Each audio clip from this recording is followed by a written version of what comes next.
Bonjour à tous, nous poursuivons aujourd'hui avec la 5e Mishnah du 10e Pérec.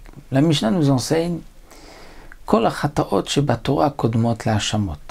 Nous avons vu dans la Mishnah précédente qu'il y a un ordre de priorité entre les korbanot. Il y a des korbanot qui ont priorité sur d'autres, bien que on a les deux à apporter. Est-ce qu'on pourrait dire on apporte celui qu'on veut en premier? Non. Il y a d'abord, comme nous l'avons vu, celui qui est plus fréquent, à dire, mais il y a aussi celui qui est plus kadosh.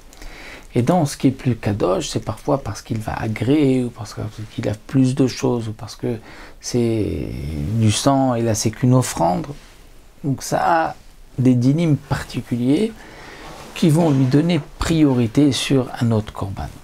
La Mishnah vient nous dire ici, tous les chataot de la Torah, kodmot lahashamot.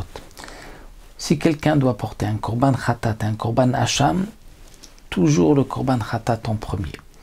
Parce que, comme nous l'avons vu, il a priorité parce que le sang du korban khatat est appliqué sur les 4 coins du mizbeach, alors que le hacham, c'est 2 qui font 4. Chutz masham metzora. À l'exception du hacham metzora, le metzora, le lépreux, lorsqu'il vient se purifier, il doit apporter un korban hacham. Et là, le korban hacham a priorité sur le korban khatat. Pourquoi? Étant donné que il vient à l'idée ercher, ou d'après le Bartanora, au bal erchir, c'est-à-dire que grâce à ce hacham, le metzora pourra ensuite rentrer au Beth Amikdash, pourra manger des korbanot. Donc, puisque toute la purification du lépreux dépend de ce hacham, eh bien, c'est pour cela qu'il a priorité même sur son korban khatat. Un autre digne que nous dit la Mishnah, Kol Hashamot, tous les korban hacham qu'un homme doit apporter, qui sont marqués dans la Torah.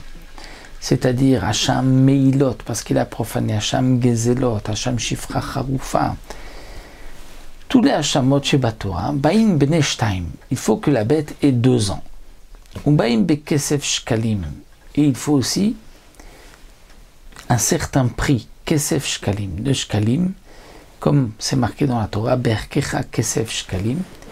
Ça, c'est ce qui est marqué à propos du Hacham Meilot. Et on apprend les autres korbanot de là-bas, Hacham Talouy, Zelot, Hacham Shifra Haroufa, qu'on devra aussi acheter une bête qui vaut au moins 2 shkalim de la Torah, de la monnaie de l'époque.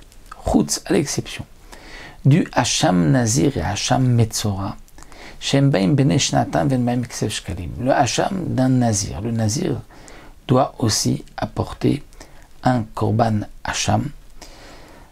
Et le metzora, le lépreux, apporte aussi, lorsqu'il vient se purifier, un korban hacham.